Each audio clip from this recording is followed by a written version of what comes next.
Hey everyone, Steve here. Welcome back to Weatherbox. And today, in honor of the holiday season, it's gonna get a little cold. The odds of having a white Christmas vary wildly across North America, and everywhere you look, the data used to create maps such as this one is inconsistent at best. While it's true that you have less than a 5% chance of seeing snow on Christmas in Corpus Christi, it's not a guarantee that you won't. And with cyclical climatic factors such as La Nina, it does occasionally happen. Today we're gonna look at some of the worst historical winter storms in the US that resulted in a considerably white Christmas. Now, this is not a comprehensive list. I have 7 diverse snowstorms here for you today, and if you think I missed an important one, be sure to share it with us in the comments below. First is the Denver snowstorm of 1982. Denver gets a modest amount of snow each year, about 55 inches total. Most of it actually falls in the months of March and April, but their snowfalls are usually much smaller amounts spread over a period of about 6 months. When you look at Denver geographically, it's a very interesting feat that a major snowstorm could occur there. It's located on the leeward side of the Rocky Mountains, which is significant. Westerly winds from the Pacific Ocean flow up and over the Rockies, and the moisture leaves the air as rain and snow on the western side. This creates what is known as a rain shadow on the eastern side, which is where Denver is located. So in order to have a lot of snow drop on Denver in a short period of time, you need winds to blow out of the east. This can happen one of 2 ways. The flow of air around high pressure systems is clockwise, while the flow around low pressure systems is counterclockwise. So if there is a high pressure system to the north or a low pressure system to the south, winds will be blowing out of the east. The next ingredient is moisture that can condense and freeze into snow as the air moves up the mountainside. This is where the low pressure system has the advantage. The general weather pattern that causes this involves moisture surging north from the Gulf over the Great Plains. Then, due to the warm Gulf air clashing with cold, dry Rocky Mountain air, a mid-latitude cyclone can spin up on the border, which moves that moist air counterclockwise around the low center. This moist air meets the cool air to the north, condenses as it rises up the mountain, and dumps feet of snow in the Denver metro. This is exactly what happened Christmas Eve 1982. What was forecasted to just be a couple inches of snow ended up as 2 feet of accumulation, with snowfall rates of 2 to 3 inches per hour on Christmas Eve. The wind chill caused by 50-mile-an-hour straight-line winds sat at negative 35 degrees. Holiday travelers by the thousands were stranded at the airport for the entire day as 10-foot snowdrifts made travel around the metro impossible. As unexpectedly devastating as it was, there were many stories of strangers who were stranded who came together to help each other get back home on Christmas Day. So you see what can happen when a strong mid-latitude cyclone forms to the south of Denver in the middle of winter.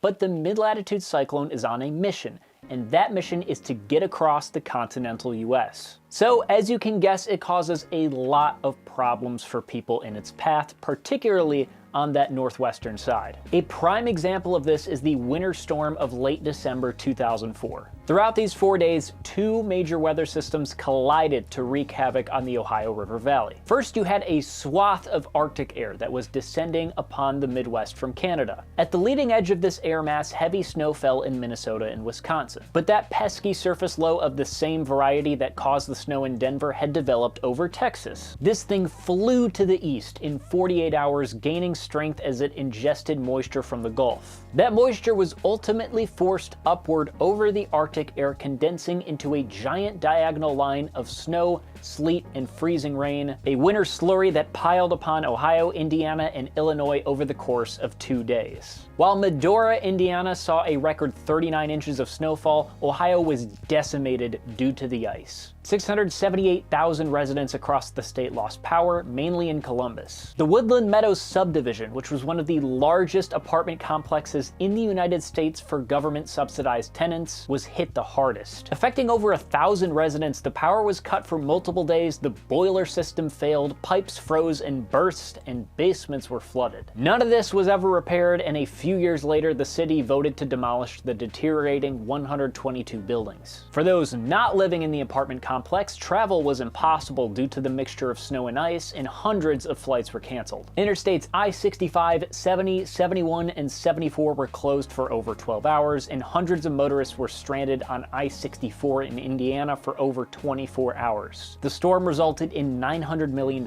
in damage and 17 deaths. So far, we have seen an instance of a surface low developing near Denver, as well as in central Texas. But how far south can these things bring snowfall? Could it happen in Houston literally the day after the snowstorm we just talked about?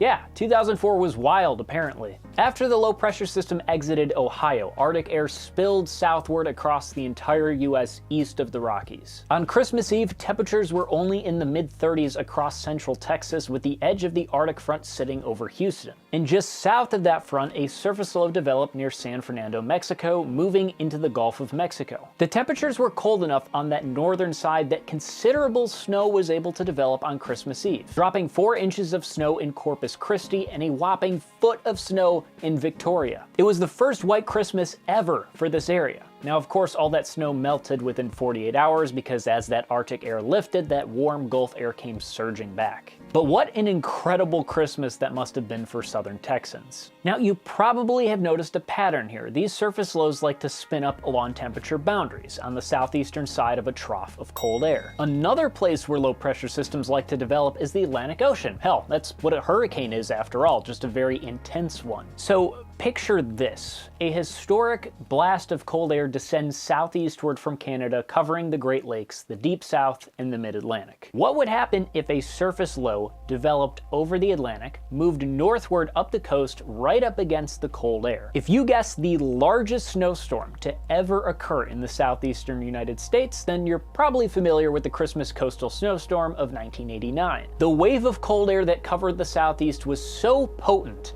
that low temperature records were shattered. Houston Airport measured 7 degrees, High Springs, Florida measured 8 degrees, Wilmington, North Carolina measured 7 degrees, even Key West hit 44 degrees. The cold wave devastated the vast majority of citrus crops across the southeast and even damaged agriculture in Mexico's Rio Grande Valley. Over the course of 2 days, 18 inches of snow fell in Wilmington, North Carolina, 8 inches in Charleston, South Carolina, 4 inches in Savannah, Georgia, and even flurries were spotted in Tampa, Florida. Lake Waccamaw to the east of Wilmington had actually frozen over, which was only the second time in the entire 20th century for that to happen. Now, this storm was technically a nor'easter, which is what they call a winter storm in New England that involves wind blowing out of the northeast. It does this because the wind blows counterclockwise in low pressure systems, and when they ride up the Atlantic coast, the snow and moisture blow out of the northeast. Nor'easters can get bad, like all-time historic bad. Due to the relatively warm temperature of the Atlantic Ocean in close proximity to cold land, these systems can get very intense. One historic nor'easter that occurred around Christmas was in December of 1969. To add another layer of complexity, the system started off as a surface low that spun up on the border of warm and cold air in Texas, traveled 1,200 miles across the US in 24 hours, and once it hit the Atlantic Ocean, it turned northward and became a nor'easter. It picked up a ton of moisture along the way, creating an environment of intense instability, even dropping a few dozen tornadoes in the Deep South. But by the time it reached New Jersey, it stalled out, and that was bad news for New England. Upstate New York, mainly the Adirondacks and Vermont, saw over 30 inches of snow, Montreal saw 27, and everywhere else saw between 10 and 20 inches. Snowdrifts were as high as 30 feet in some cities. Boston, close to the low center, received 100-mile-an-hour wind gusts. The entire eastern half of the New York Thruway was closed on the 27th, deemed impassable. What may have been worse than the snow is the ice. Over 2 inches of ice accumulated on roofs, power lines, trees, and cars in Vermont. And the thing about ice, it's a lot heavier and denser than snow.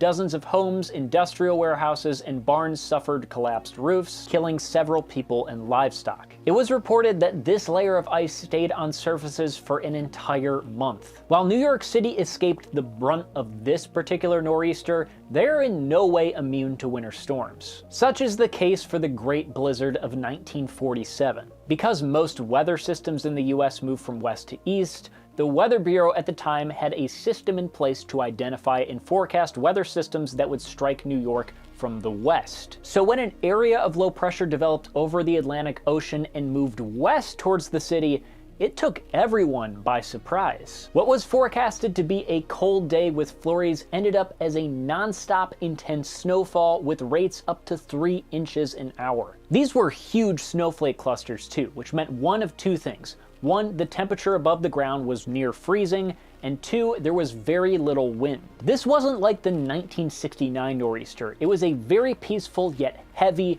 crippling snowfall. Snowplows were not ready to go, and as a result, the 26 inches of snow that had fallen by the end of the day, December 26th, had stopped New York City. Across the way in New Jersey, it set the all-time record for most snowfall within a 24-hour period with 29.7 inches of accumulation. It's estimated that the unexpected snowfall was responsible for 77 deaths. We've covered snowstorms from mid-latitude cyclones and nor'easters, but there's one more important type of snowstorm specific to one area of the country: lake effect snow. I made a full video about lake effect snow a long time ago. Link is up here if you want to watch it. But November and December are usually the time when lake effect snow is at its peak. The Great Lakes are still relatively warm and unfrozen, and they can inject a lot of moisture into that dry, cold air, causing constant snowfall on the lee side of the Great Lakes. Buffalo just so happens to be in the exact spot where lake effect snow is maximized from westerly winds, and this can result in catastrophic multi-day snow events. This particular event was caused by a surface low that developed in northern Colorado and moved eastward on a trajectory that caused the Arctic air to blow at the exact angle of the major axis of Lake Erie. So in other words, directly parallel to the length of the lake, funneling the moistened air into Buffalo and causing 5 days of nonstop snow. By the end of the day on December 28th, 82 inches of snow fell at Buffalo International Airport. The normal snow accumulation for the entire winter season is 93 inches,